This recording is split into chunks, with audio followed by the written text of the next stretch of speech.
विधानसभेच्या निवडणुकीच्या प्रचाराच्या निमित्तानं व्यासपीठावर उपस्थित असलेल्या आपल्या आमदार राणीताई लंके या नगर तालुक्यातील तिन्ही कार्यक्षम जिल्हा परिषद सदस्य आमच्या भगिनी सुवर्णाताई, मारुतीशेठ रेपाळे, सभापती शिंगेताई आणि उपस्थित असलेल्या सर्व महिला आणि बंधूंनो, खरं म्हणजे निवडणूक अंतिम टप्प्यामध्ये आलेली आहे आणि आज आमचा नगर तालुक्यातील आजचा शेवटचा दिवस आहे.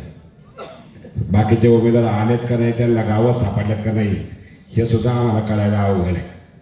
एवढं सोपं नसतं. उठलं निवडणुकीला उभे राहिले, एवढी तालुक्यातली 164 गावं आणि कुठे कुठे वाड्यात वड्या, एवढं सोपं आहे का? निवडणुका करायसाठी 5 वर्ष 24 तास माणसं राहावं लागत आहे, गावोगाव माहिती लागावं आहेत, माणसं ओळखावं लागत आहेत, तेव्हा निवडणुका जिंकता येतात. राहिलेत आमच्या गटात उभे. आता तुमचे सदस्य माधवराव होते आमच्याबरोबर परवा दिवशी, त्यांच्या गावात सभा घेतली, याच्या 5 पट 10 पट सभा चालू, बरोबर आहे लंके साहेब? त्यामुळे एवढ्या काही गोष्टी सोप्या नसतात. आणि नेत्यांच्या बाबतीमध्ये आपण सर्वांनी कामाचं सांगितलं. आता नेते आमच्याबरोबर लहानपणापासून आहेत. नेत्यांमध्ये सर्वात मोठी गोष्ट जर कुठली असेल तर ती आहे आत्मविश्वास. कुठलीही गोष्ट करायची म्हटलं आणि ती एकदा नेत्याने मनावर घेतली का मग काही अशक्य नसतं. पण एखादी गोष्ट करत असताना जीवाभावाचे साथीदार लागतात. आपला एखादा तरी कुणीतरी पुढे घालून नेता करावं लागतं आणि त्याच्या पाठीमागं सर्वांनी जीवाभावाने उभं राहावं. आपण स्वराज्यापासून विचार केला. छत्रपती शिवाजी महाराजांनी महाराष्ट्रामध्ये स्वराज्याची स्थापना केली. किती मावळे होते? गुडभर मावळे होते रायरेश्वराच्या मंदिरामध्ये शपथ घेण्यासाठी. इथं बसलेले आमचे गोळे काका बसलेले, आमचे भाऊ चौरे बसलेले. ह्या लोकांनी नेता काहीच नसताना अगदी लिहून बोटं उघडलेली आहेत आणि डोळे जायची वेळ आलेली, एवढ्या त्याच्यावरती अभ्यास केलेला आहे. ह्या सोप्या गोष्टी नाही आहेत. आणि मग नेत्याने त्याच्या आयुष्यामध्ये ग्रामपंचायतीपासून सुरुवात केली. आम्ही 2007ला सगळेजण पंचायत समितीला उभे राहिलो. नेत्यांनी त्याच्या आयुष्यामध्ये कुठलीच निवडणूक बाकी ठेवली नाही. सुरुवात असते तुमची ग्रामपंचायतपासून. 2010ला नेता ग्रामपंचायतचा सरपंच झाला. त्याच्यानंतर असते तुमची पंचायत समिती. राणीताई आमचे राखीव सीट आली दोघांची पण. राणीताई 12ला पंचायत समितीचे सदस्य झाल्या. नुसत्या सदस्य झाल्या नाही, उपसभापती झाल्या. पुन्हा 17ची निवडणूक आली, राखीव आले. राणीताई जिल्हा परिषदच्या सदस्य झाल्या, जोडीने जिल्हा नियोजन आयोगाच्या सदस्य झाल्या. पुन्हा निवडणूक लढवायला भेटली ती 2010. त्यानंतर 2019ला आमदारकी झाली आणि एवढ्या मोठ्या शक्तीच्या विरोधात 2024ला खासदारकी झाली. ग्रामपंचायतचं सदस्य ते लोकसभेचा खासदार, निवडणूकच शिल्लक ठेवली नाही. आणि कोणाच्या जीवावरती? ही असते विश्वासू सहकाऱ्यांच्या जीवावरती. अरे गेल्या वेळी एवढे 6 तालुके असताना आणि आमचे हजारो सहकारी, कुठलाच सरपंच आमच्या गावामध्ये नव्हता, कुठलाच चांगला कार्यकर्ता आमच्या गावामध्ये नव्हता. सगळ्यांनी 2-2, 3-3 महिने तालुक्यातले 1100 गावं वाटून घेतली होती आणि त्या गावाने 2-2, 48 महिने तिथे बॅगा भरून गेली पोरांची. तिथे जाऊन ती निवडणूक केली आणि एवढ्या मोठ्या 5-4 पिढ्यांचं राजकारण एक क्षणामध्ये संपवलं. काही गरज नव्हती, पण अंगावर आलं ना कोणी. निवडणूक सुद्धा लोकसभेची लढवायची नव्हती, पण खुन्नस दिली, खुन्नस.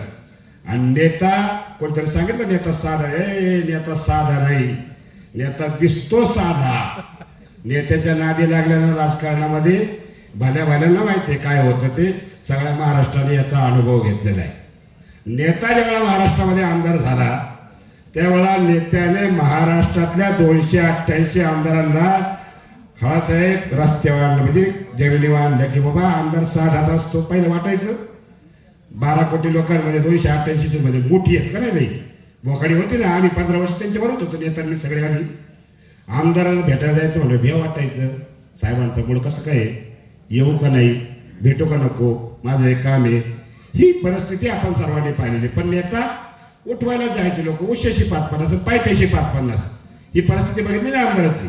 अशी परिस्थिती महाराष्ट्रामध्ये कुठल्या आमदाराच्या बाबतीमध्ये तुम्हाला एवढे 8,500 आमदार आहेत देशामध्ये, पण कुठे तुम्हाला असं पाहायला भेटलं नसेल. त्याच्यानंतर खासदार होईल फारच मोठा ना. आता तो 6 तालुक्यात म्हणून आहे. मग त्याला पियला पिये मग ते खासदारला भेटायला जायचं. मग खासदारला भेटायला जायचं म्हणजे सर्वसामान्य माणूस विचार खासदारला कसं भेटायचं? कोणाला तरी मध्यस्थी घेऊन जावं लागेल. आता त्या खासदाराचं तोंडच दिसत नाही. बारीक पोरगा येते, गळ्या वाजणार, नेते काय शेट्टी नेता आहे आपला तसा. काय हे होतं, लोक का स्वीकारतात मी तुम्हाला सांगतो. तुम्ही जगावर प्रेम केलं तर जग तुम्हाला प्रेम करतं. आणि आमच्या नेत्याने सगळ्यांवरती प्रेम केलंय. म्हणून सगळे आमच्या नेत्यावरती प्रेम करतात. म्हणून निवडणुका आणि एवढी मोठी लोकसभेची लढाई जिंकली. हे पारनेर तालुक्याच्या आपल्या विधानसभेचं काय घेऊन म्हटलं, यांना सापडणार पण नाही, यांचं काम पण नाही. मी तुम्हाला सांगतो निवडणुका विधानसभेचं लढवायचं. आणि त्यामुळे मी आपला जास्त वेळ घेणार नाही, कारण म्हणजे अजून पुढे एका ठिकाणी जायचं आहे. पुन्हा एकदा तुम्हाला सांगतो, निवडणूक ज्या दिवशी फॉर्म भरला 24 तारखेला, त्याच दिवशी निवडणूक संपलेली. आता फक्त एकच गोष्ट लक्षात ठेवायची, आपलं सर्वांचं ते कर्तव्य आहे की महाराष्ट्रामध्ये पहिले 5 जे लाखाच्या फरकाने आमदार निवडून दिले की नाही, त्यामध्ये राणीताई असल्या पाहिजे.